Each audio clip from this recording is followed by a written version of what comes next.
Olá, meus queridos amigos do canal. Espero que todos estejam na paz de Deus. Acredito que muitos de vocês conhecem as famosas entrevistas de Chico Xavier no programa Pinga Fogo. Elas marcaram época, sendo recordes de audiência naquele tempo. Chico abordou diversos temas, muitos deles polêmicos para a época, mas ele não se intimidou com as perguntas difíceis. No vídeo de hoje, trago uma dessas entrevistas, onde ele discute como o espiritismo compreende a homossexualidade e quais são as implicações disso para o corpo e o espírito. Será que, na visão dele, a orientação sexual levaria alguém para o umbral? Ou ele a vê como algo natural? Essa entrevista é crucial para orientar nossos pensamentos e compreender melhor essas questões. Antes de entrarmos na entrevista, quero fazer um pedido especial a todos vocês que estão enfrentando dificuldades, como vício em álcool, tabaco, desemprego, entre outros. Deixem seus nomes nos comentários, pois temos um grupo de oração dedicado a ajudar nesses aspectos, onde iremos incluir seus nomes para orarmos pela sua cura, libertação de vícios e pela conquista de um emprego. Se ainda não estão inscritos no canal, convido-os a se inscreverem e deixarem seu like. Agora, vamos ao vídeo.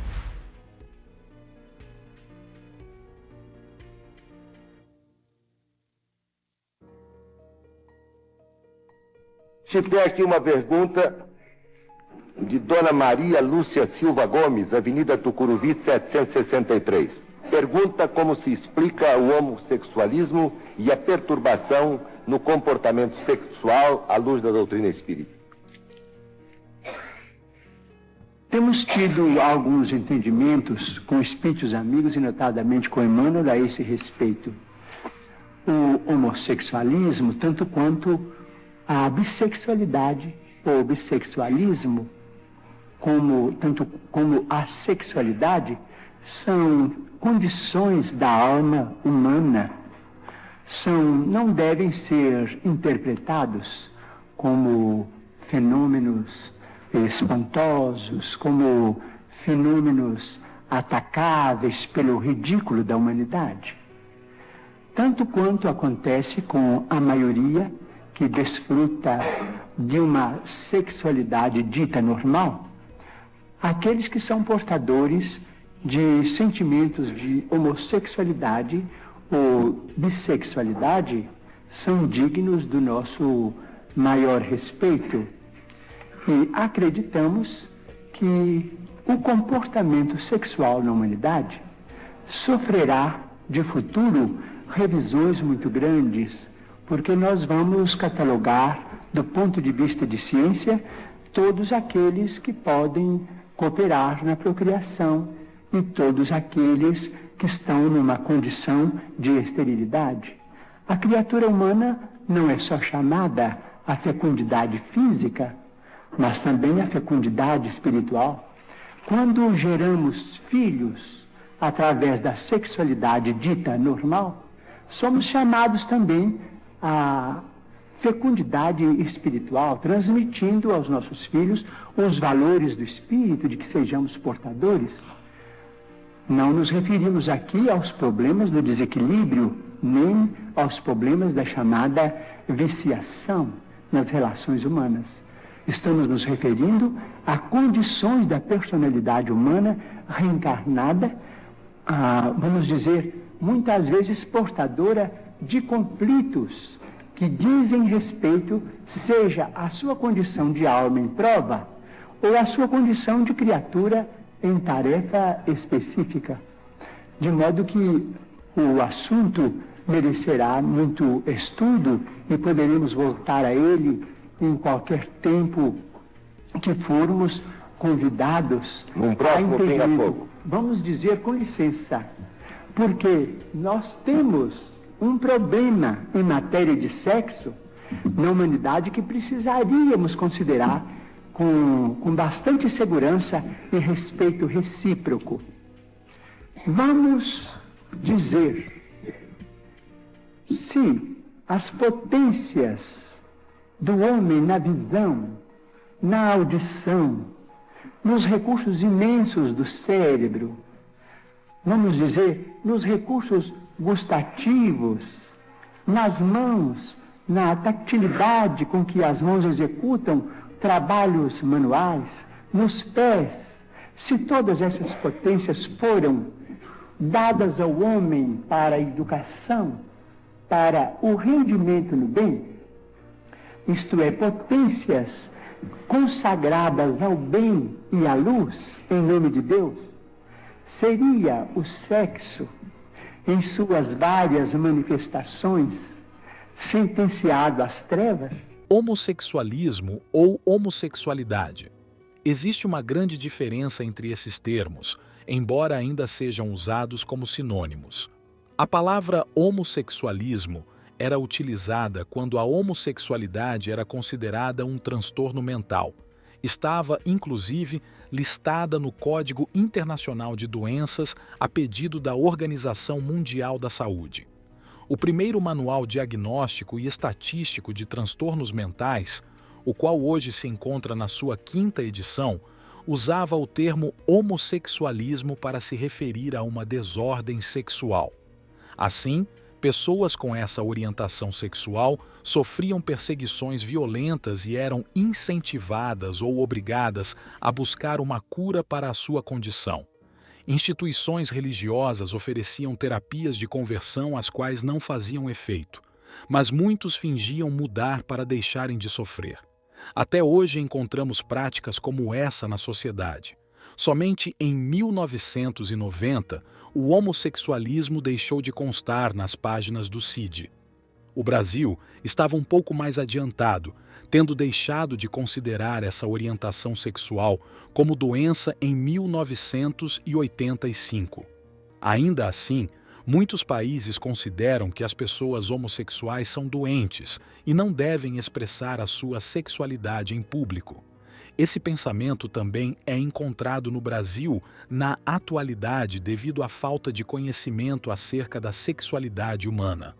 O problema de rotular uma orientação sexual como uma patologia é o incentivo à repressão da própria sexualidade ou sexualidade alheia.